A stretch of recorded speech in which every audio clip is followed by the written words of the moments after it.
अस्सलाम वालेकुम BS first year, कैसे हैं आप लोग। हमने जो टॉपिक स्टार्ट किया हुआ है उसमें हमने पहले इंट्रोडक्शन ऑफ आर्ट पढ़ा था और उसके बाद हमने एलिमेंट्स ऑफ आर्ट के बारे में पढ़ा था, जिसमें आपको बेसिक एलिमेंट्स ऑफ आर्ट के बारे में मैंने बताया था कि ये और भी हो सकते हैं, लेकिन जो मेन एलिमेंट्स हैं उसमें line, shape, volume, value, light, texture, colour, perspective और कॉम्पोजिशन जो है वो इम्पॉर्टेंट हैं। जब हम कोई पेंटिंग बनाते हैं या कोई आर्ट वर्क क्रिएट करते हैं तो ये एलिमेंट्स होने चाहिए एक पेंटिंग में, तभी जाके वो एक बैलेंस्ड और एक खूबसूरत पेंटिंग बनती है। अगर हम इन चीज़ों को अपने जहन में रख कर अपना आर्ट वर्क क्रिएट करेंगे। तो सबसे पहले हमने लाइन के बारे में पढ़ा था कि लाइन क्या होती है, किस तरह बनाई जाती है, इसकी काइंड्स कितनी हैं, ये आर्ट के लिए क्यों ज़रूरी है। और हमने ये भी पढ़ा था कि नेचर हैज़ नो लाइन। तो ये मैन मेड इन्वेंशन है, और लेकिन हम लोग कोई भी चीज़ जब भी हम कुछ क्रिएट करते हैं हम लाइन के बगैर नहीं कर सकते। जब तक हम एक सरफेस पे एक लाइन के साथ शेप नहीं ड्रॉ करेंगे तब तक हम कोई भी चीज़ विजुअल आर्ट के हवाले से नहीं क्रिएट कर सकते। ठीक है। अच्छा, जो दूसरी इम्पोर्टेंट चीज़ है एक पेंटिंग के लिए वो कलर है। जब हम लाइन लगा लेते हैं, शेप का ताल्लुक भी लाइन से है, वॉल्यूम का ताल्लुक भी लाइन से है, और जो टेक्सचर है और पर्सपेक्टिव, कॉम्पोजिशन, ये सारी चीज़ों का ताल्लुक लाइन के साथ है। जो दूसरी इम्पॉर्टेंट चीज़ है जो हमें एक पेंटिंग बनाने के लिए बहुत ज़रूरी, जिसको हमें इम्पोर्टेंस देनी पड़ती है या अपने नॉलेज में रखना पड़ता है या उसके बारे में नो हाउ हमें होनी चाहिए, और तभी हम एक खूबसूरत पेंटिंग जो है वो क्रिएट कर सकते हैं, वो है कलर। जब हमने यूरोपियन आर्ट के अंदर पढ़ा था कि वहाँ पे उन्होंने सबसे पहले जब आर्ट को रिवाइव किया या आर्ट का रीबर्थ हुआ वहाँ पे, तो वहाँ पे बड़े बड़े मास्टर्स पैदा हुए जिन्होंने पेंटिंग्स को साइंटिफिकली क्रिएट करना शुरू किया, नेचर से स्टडी करके, और ये सारी चीज़ें उन्होंने सीखी, और इसके साथ ही उन्होंने पेंटिंग्स का आगाज़ किया। और फिर बड़े बड़े आर्ट मास्टर्स हमारे सामने आए, जैसे लियोनार्डो है, माइकल एंजलो है, और तीसरा एक मास्टर, ये दो मास्टर्स सुपर नेचुरलिज्म और लाइन और जो ड्राइंग है उसके हवाले से माने जाते हैं। और जो तीसरा एक मास्टर माना जाता है, टिशन उसका नाम है, और वो कलर के हवाले से एक मास्टर कहलाया। उसने पेंटिंग्स के अंदर इतने खूबसूरत रंग और रंगों की खूबसूरती को उजागर किया कि पूरी दुनिया मुतरफ़ हो गई कि रंगों के बगैर भी पेंटिंग का जो है कंप्लीट होना मुमकिन नहीं है। तो इसके बाद जो था रेनाइसेंस में हमने ये देखा था कि वो एक मूवमेंट थी, और उसके अंदर जो है साइंटिफिकली मास्टर्स आए, उन्होंने काम किया और उसको आगे लेकर चले। तो जो जो European history of European art हम आगे बढ़ते जाएं तो इसी तरह की कई मूवमेंट्स आई, और लोगों ने जो है मुख्तलिफ मूवमेंट्स को मुख्तलिफ हवालों से आगे बढ़ाया। जैसे कि कोई रियलिस्टिक थी, कोई रोमांटिक्स के हवाले से थी, और कोई जो थी रंगों के हवाले से थी, जैसे कि इम्प्रेशनिज़म की जो समझी जाती है तहरीक, वो कलर्स के हवाले से थी। और इसके अंदर जो आर्टिस्ट थे उन्होंने ये दिखाया कि लाइन को अगर ख़त्म कर दिया जाए, एक पेंटिंग में से लाइन को ख़त्म कर दिया जाए, तो रंगों के साथ अगर हम सिर्फ काम करें तो वो पेंटिंग कैसे बनेगी। और वो एक, उस तहरीक का नाम इम्प्रेशनिज़म दिया गया, और वो रंगों का एक इम्प्रेशन था। लेकिन वो तहरीक भी बहुत कामयाब रही, उसको भी लोगों ने बहुत सराहा। और अब आर्ट के हवाले से ये समझा जाता है कि जिस तरह लाइन बहुत इम्पॉर्टेंट है आर्ट वर्क के लिए, उसी तरह रंग भी अपनी जो है खसूसियत रखते हैं, और रंगों के बगैर भी हम आगे नहीं चल सकते।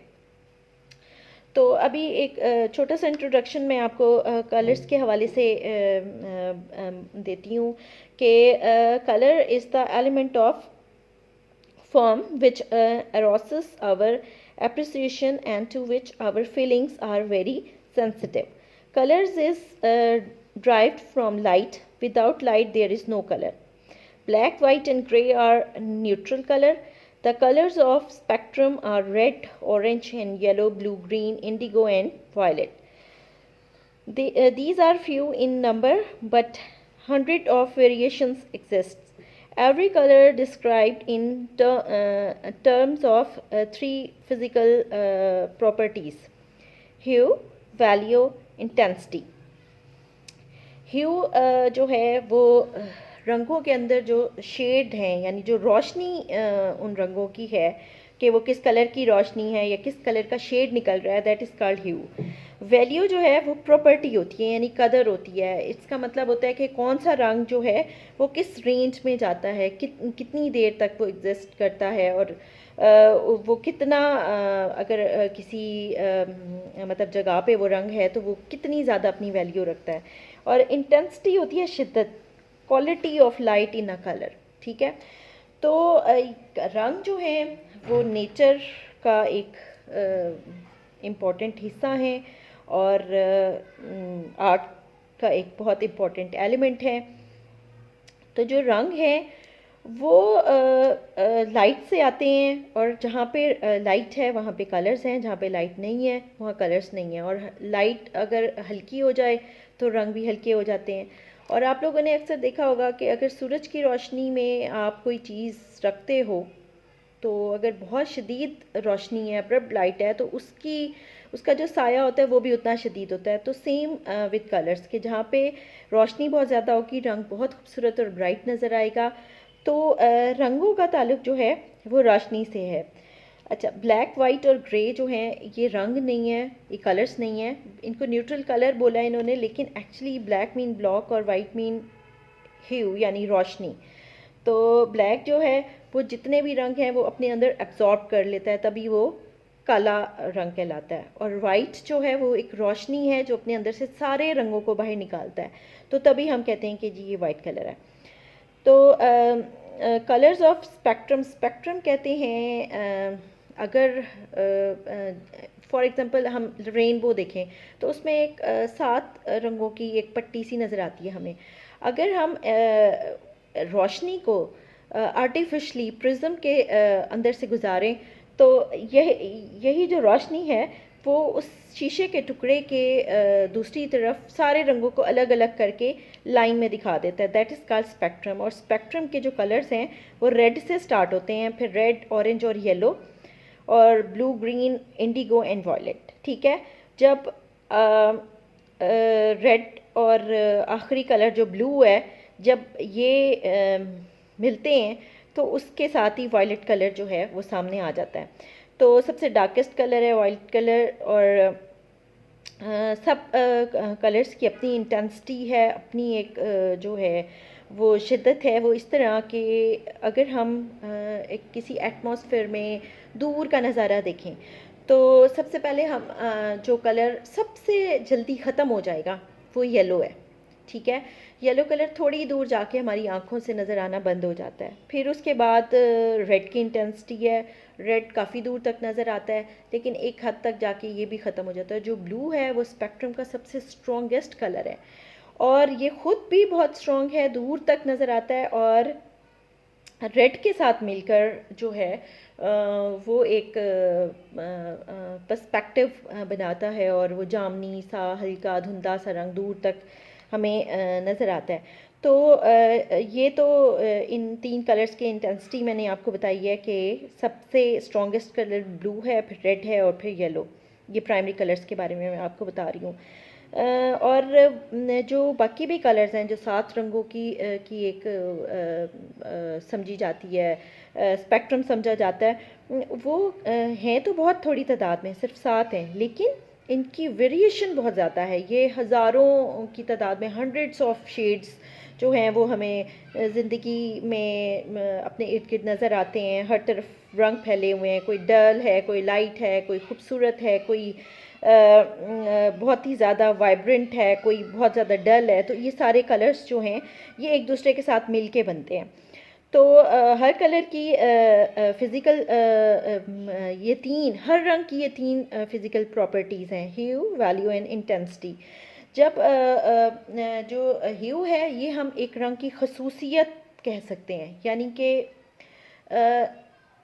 जैसे हम कह रहे हैं ना कि जो रंग है वो लाइट के साथ बिलोंग करता है, और जैसी रोशनी होगी वैसा रंग नज़र आएगा। तो जो ह्यू है वो एक समझ लें एक ऐसी रोशनी है जो रंग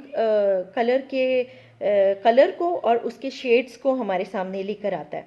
और वैल्यू जो है वो रेंज ऑफ कलर है, कलर टोन्स। जैसे कि हम टोन अप करेंगे तो फॉर एग्जांपल हम रेड की टोन अप करेंगे तो हम उसमें जूं जूं जूं जूं वाइट कलर मिक्स करते जाएंगे तो वो टोन अप होती जाएगी, और वो रेड से पिंक, पिंक से लाइट पिंक, बिल्कुल लाइट पिंक, और फिर वाइट की तरफ चला जाएगा। इसी तरह अगर हम किसी कलर को टोन डाउन करेंगे तो टोन डाउन करने के लिए हम उसके अंदर ब्लैक कलर को मिक्स करना शुरू करें तो वो करते करते करते वो आखिर में आके एक ऐसा टाइम आएगा जब वो बिल्कुल ब्लैकिश रेड हो जाएगा। तो ये टोन अप और टोन डाउन जो है वैल्यू जो है वो कलर की उसको कहते हैं। और इसी तरह इंटेंसिटी जो है वो quality of light in colour है कि उसके वो कितना स्ट्रॉन्ग है। जैसे मैंने आपको बताया था कि स्पेक्ट्रम के अंदर सबसे स्ट्रॉन्गेस्ट जो कलर है वो ब्लू है और सबसे लाइटेस्ट जो है वो येलो है। जैसे कि हम एक दूर एक नज़ारा देख रहे हैं तो करीब के कलर ग्रीन होंगे, कलर जो दरख्तों के रंग होंगे वो ग्रीन होंगे, थोड़ा दूर जाके वो डल और येलोइश ग्रीन और एटमॉस्फेयर के हिसाब से वो डल होते चले जाएंगे। और जब वो कलर्स बहुत दूर जाएंगे तो वो उसके अंदर से येलो ख़त्म होता जाता है और बाकी जो है वो ब्लू बाकी रह जाता है। और एटमॉस्फेयर में रेड जो कलर होता है वो उस ब्लू के साथ जब मिक्सअप होता है उस पर अपने असरार डालता है तो वो हल्का जामनी सा जो है वो पर्सपेक्टिव रह जाता है। ठीक है, तो ये मैंने आपको थोड़ा सा कलर्स के बारे में बताया है, इनकी इनकी जो फ़िज़िकल जो प्रॉपर्टीज़ हैं उसके बारे में बताया है। और रंग जो हैं एक इसके बारे में आपको एक और छोटा सा नॉलेज दूं कि रंग जो हैं वो एक एक लफ्ज़ आपने, एक लाइन जो है, जुमला आपने सुना होगा, कहते हैं कि जो खूबसूरती है वो आपकी आँख में है। यानी हर आँख एक अलग पैमाना है। किसी को गोरा रंग पसंद होता है, किसी को सांवले रंग के लोग बहुत अट्रैक्ट करते हैं, और किसी को डिफरेंट किस्म की शक्लें और लोग पसंद आते हैं, किसी को कोई। इसी तरह जो है अगर रंगों का हिसाब किताब देखा जाए तो हर बंदे को एक रंग एक ही तरह नज़र नहीं आता। ठीक है, हर बंदे के अपने कलर्स होते हैं। अगर मैं कुछ बच्चों को बैठा दूं और उनको कहूं कि आपने ये सामने पड़ी हुई मुख्तलिफ़ सब्जियां हैं और इनको आपने कलर्स में करना है या कोई लैंडस्केप है वो बनाना है, तो हर बंदे के अपने कलर्स होंगे। किसी को ग्रीन का कोई शेड लगाना अच्छा लगेगा, किसी को कोई शेड लगाना अच्छा लगेगा। तो इसी तरह हर बंदा अपनी पेंटिंग को जब खूबसूरत से खूबसूरत तर बनाने की कोशिश करेगा तो वो अपनी पसंद के कलर्स उसमें ऐड करने की कोशिश करेगा जो उसको पसंद होंगे। तो इसी तरह जो है रंग बड़ी खूबसूरत चीज़ हैं, और जब आप लोग आर्ट वर्क करते हो तो आप खूब इनके साथ एक्सपेरिमेंट करो, इन एक रंग को दूसरे में मिक्स करो, और जिसको कहते हैं ना रंगों से खेलना। तो ये चीज़ आपको जो है वो बहुत मज़े की लगेगी। आपको इस तरह के एक्सपेरिमेंट करके एप्रिसिएशन भी मिलेगी, आपका दिल भी खुश होगा। तो रंग बहुत खूबसूरत चीज़ हैं, और लेकिन इनकी कुछ क्वालिटीज़ हैं जिनके बारे में मैंने अभी आपको बताया है। बाकी जो एलिमेंट्स हैं उनके बारे में मैं जस्ट आप लोगों को थोड़ा बहुत बता दूंगी कि ये किस तरह होते हैं या किसी पेंटिंग पे इनके क्या असरात पड़ते हैं। लेकिन एलिमेंट ऑफ आर्ट के अंदर लाइन और कलर के बारे में जो दो मोस्ट इम्पॉर्टेंट एलिमेंट्स हैं उनके बारे में मैंने आपको बताया। Thank you.